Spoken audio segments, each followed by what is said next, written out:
He looked a sad young man, and we wanted to be kind to him. When he moved into the house next to ours, my wife Janet said, "I think he's sad because he lives alone. I feel sorry for him." We live in a semi-detached house outside a village. The house next to ours was empty for a long time, and then the young man came. He arrived in a van with a few pieces of furniture. Then we didn't see him very much. Sometimes he went for a walk in the country. And every day he walked to the village to do some shopping. He always walked. He didn't have a car. "Perhaps he's too poor to buy a car," said Janet. "Let's take him into the village tomorrow." So next day, when he came out of the house to go shopping, I offered him a lift. "No, thank you," he replied. "I prefer to walk." We looked surprised. "But it's over a mile to the village," I said. He smiled. "I like walking." And he walked on. "He's just shy, poor boy," Janet said. So we tried again. Next time he came out, we were waiting in the car. We said that we were going to the village, and offered him a lift. He looked away quickly. Was he angry or shy? "Thank you very much, but I prefer to walk," he said. And he walked on. Janet was surprised. But she continued to think about how to help the young man. "He's very thin," she said one evening. "I'm sure he doesn't eat good food. We must invite him to dinner. Janet and I like good food. We eat a lot of butter and puddings and cream, and sweet things like cakes. We know this rich food is fattening, but we like it. So we're a bit overweight." The young man opened the door. Janet was right. He was thin. He looked at me in silence a moment and smiled. "Thank you. You're very kind. But I can only eat certain food. I have a special diet." "What sort of diet?" "Oh, fruit, vegetables, bread." "Are you a vegetarian?" "Yes, I am. My wife is a very good cook. I said she can cook a delicious vegetarian dinner. Please come." He looked away and said nothing. "You must come," I insisted. "My wife will be very disappointed." He thought a moment. "Okay, I'll come." He said he didn't look very happy about it. But Janet was very happy. She cooked a wonderful vegetarian meal. But she put butter in vegetables. And she also made a big fruit pudding with lots of sugar and cream. "He must eat some real food," she said. That evening we learned the young man's name. Richard. He didn't talk much, but we also learned that he was 28. He couldn't find a job and he didn't have much money. His parents were dead and he didn't have any brothers or sisters. We felt sorry for him. He didn't eat much that evening. He said he wasn't hungry. Janet was a little offended. I cooked all that horrible vegetarian food for him, and he left it on his plate. And he didn't drink any wine either. Yes, Janet was a bit angry. But she quickly forgot about it. Then she began to think about Richard again. Poor boy. He's all alone in that house.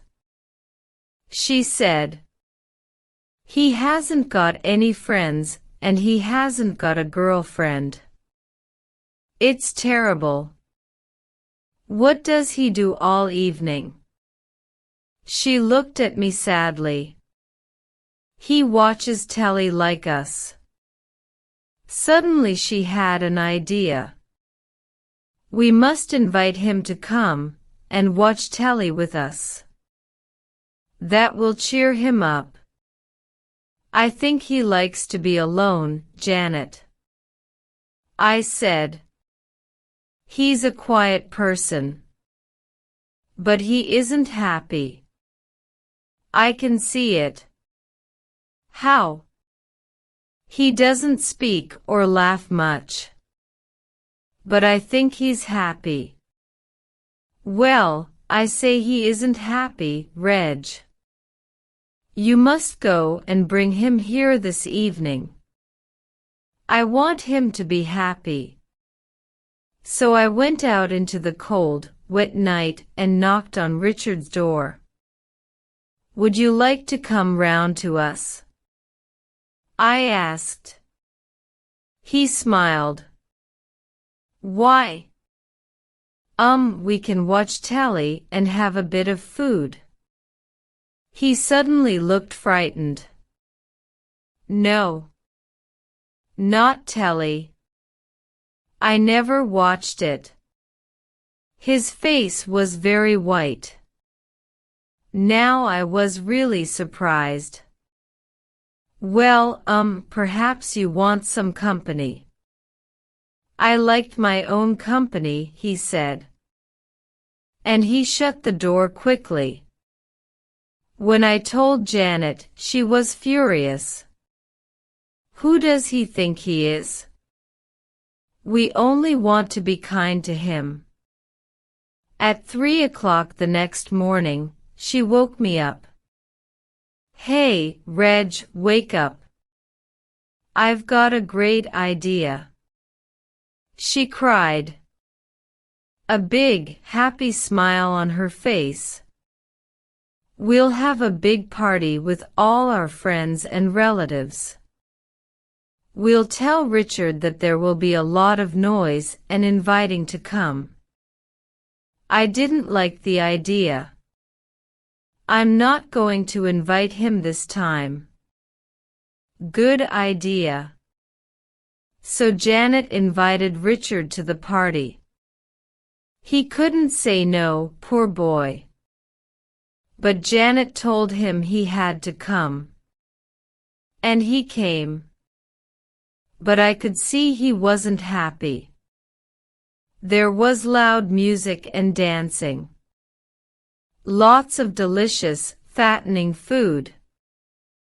Cigarette smoke and bottles of alcoholic drink. Our friends and relatives are all very kind, and they've pushed plates of food and glasses of drink in front of Richard's nose. And he couldn't say no. When I saw him about midnight, he looked terrible. His face was white with panic. People were shouting, singing and dancing all around him. He couldn't escape. Then about 15 minutes later, he wasn't there. Where's Richard? I asked Janet. Oh, he had to go. She replied. He said he wasn't feeling well. What a pity. He was enjoying the party so much. A few nights later, there was a knock at the door. When I opened it, I couldn't believe my eyes. It was Richard. He was standing in the wind and rain. He was as white as a sheet. His eyes were dark and strange. "Could you phone a doctor?" he said in a quiet voice. "I'm not feeling well." I told him to come in and sit down. While I phoned, Janet made a cup of tea. Then she sat on the sofa with Richard. She was happy again. "What's the matter?" she asked. "I feel hot. I've got a headache and my heart is beating fast." "Oh, you poor thing," Janet said tenderly. Dr. Rockwell arrived soon and examined Richard. He said, "You've got a fever and your heartbeat is not regular. You must rest. Stay in bed for a few days. Relax and eat plenty of good food. Here's some medicine for the fever." At the door he said to me, "It may be of higher or some. Perhaps an allergy. If he isn't better in a few days, call me." Of course, Janet was really happy. She wanted Richard to sleep in our house, but he said no. He wanted to go back to his house. So we took him next door and put him to bed. Now we could see inside the house for the first time, and we were amazed. He had tables, chairs, a sofa, an armchair, carpets, bookcases, pictures, cupboards, etc. But there was no television set. No video recorder, no phone, no home computer, no hi-fi.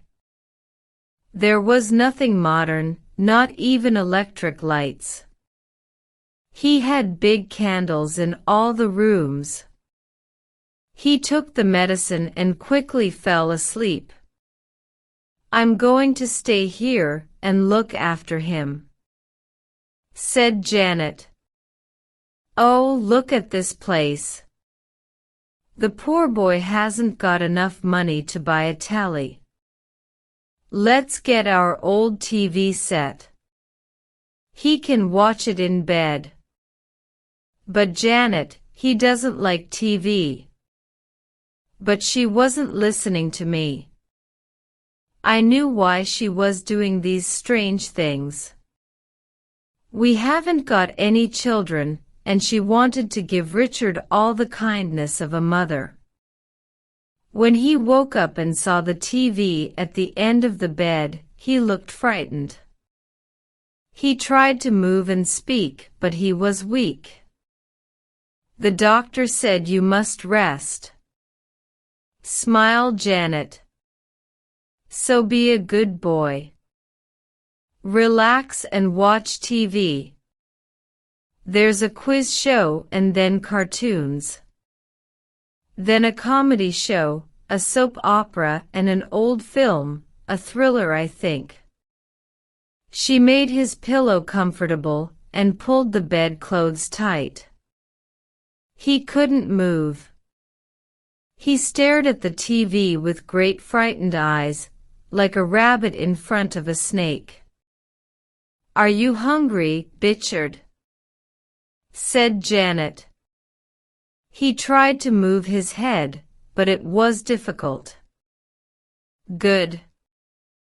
You look so right and thin. You need some real food." Richard tried to shake his head. There was terror in his eyes. "No, I won't listen to you, Richard. You're going to eat and eat and eat. Then you'll get big and strong." Janet cooked some cream of chicken soup and eggs and toast with lots of butter. Come on, don't be naughty, Richard. Open your mouth. That's right. Eat up. And Janet began to push the food into his mouth. She stayed with Richard for 6 days and nights. She slept in the next room.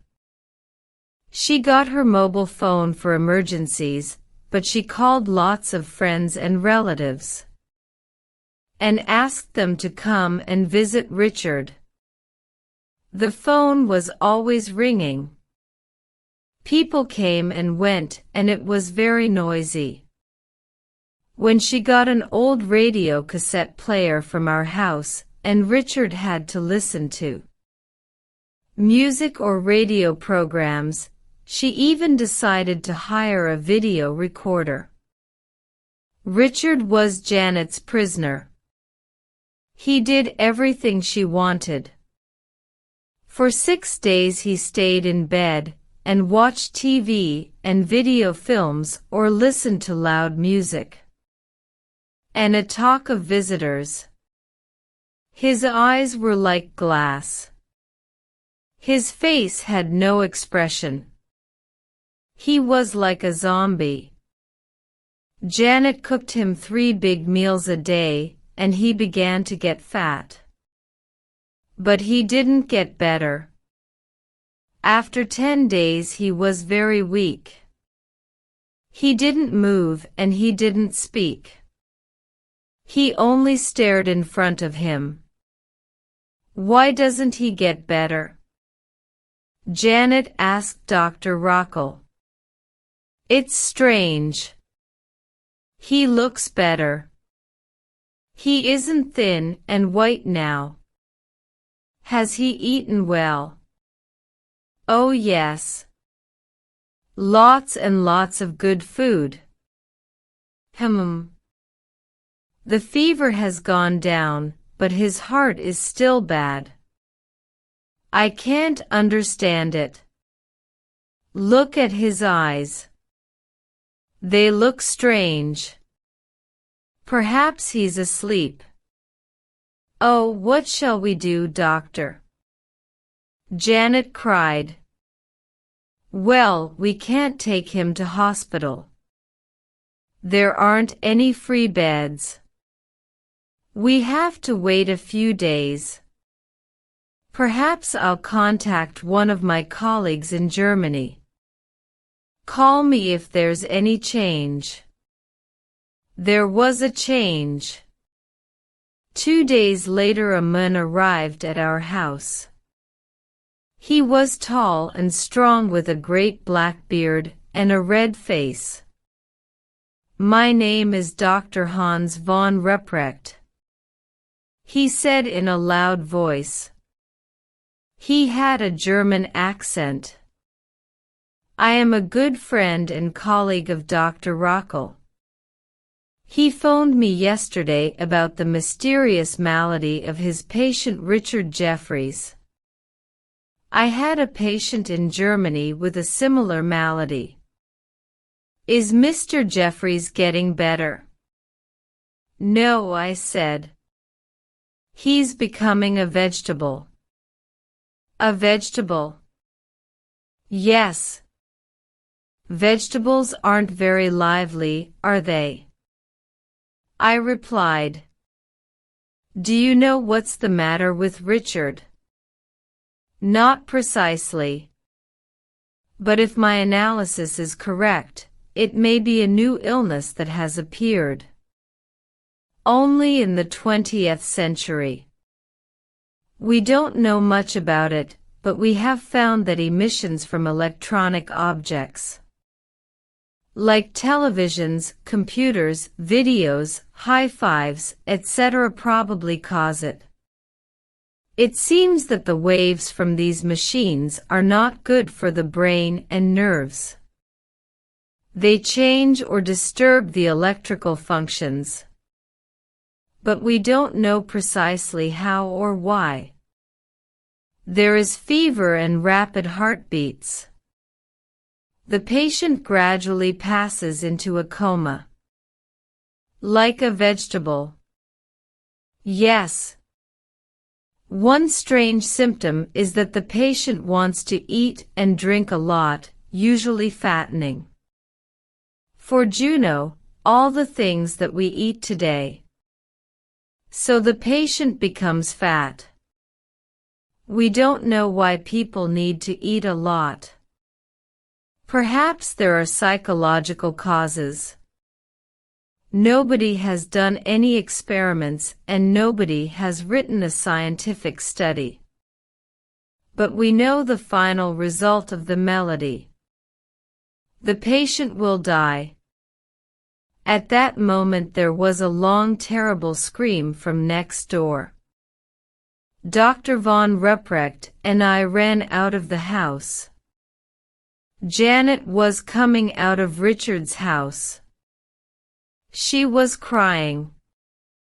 When I asked her what was wrong, she couldn't answer. I put my arms around her, and the doctor went into Richard's house. A few minutes later he came out. "He's dead," he announced quietly. I found this under the pillow. It was an envelope. I opened it. There was a letter in it. I read it out to the others. "I'm going to die soon. And I know that it's the 20th century that is killing me. 10 years ago, when I was 18, I was a very different person. I had a teenager's lifestyle. I went to discos with my friends every evening. I listened to loud music. I watched a lot of TV and videos. I liked computer games. I was always talking on the phone. Then something happened. I began to feel ill. I had bad headaches. My heartbeat was rapid. Sometimes I felt dizzy. I often had a temperature. I couldn't do my schoolwork. I didn't know why I was ill. I went to a doctor, but he didn't know either. He said perhaps it was my lifestyle. I thought a lot about this. It was true that I never walked. I went everywhere by car. It was true that I drank a lot of alcohol and ate bad food. It was true that I watched a lot of stupid TV programs, game shows, talk shows, and hundreds of bad films. It was true that my ears weren't good because the music in the discos was very loud. It was true that I sat for hours in front of my computer. And it was true that I had started doing all these things when I was very young, about 14. I took a lot of pills and medicine, but I didn't get better. I became fat and very lazy. I never went out except in the car. At weekends I sat in front of the TV all day, all listened to music, and I ate and drank and ate. I lived like a zombie. I never used my brain. It was full of the rubbish from TV programs, silly songs, and terrible films. I became very weak and very ill with a temperature and heart problems. Then suddenly I understood. One day I had a little accident in the car and hit my head. It wasn't serious, but my mind became clear and I saw everything. I saw that the 20th century was slowly killing me.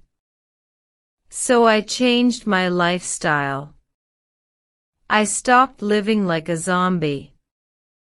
It was very difficult.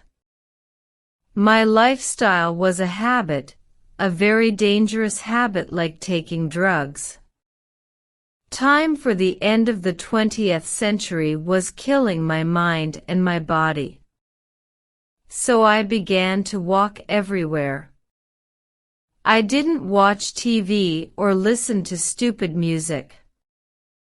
I saw my computer and my video recorder. I didn't go to discos. I stopped eating bad food and drinking too much alcohol, and I lost all my friends too. But the 20th century was everywhere. It was too strong, and I had to escape from it. So I came here to the country. But I couldn't escape. The 20th century is too strong. I can't fight it.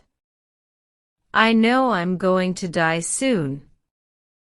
Goodbye. Richard Jeffries. When I finished, Dr. von Ruprecht said sadly, "So now we know that this is an illness of the mind caused by living in the 20th century. Can I take this letter with me, please? I want to write a report about Richard's case and publish it.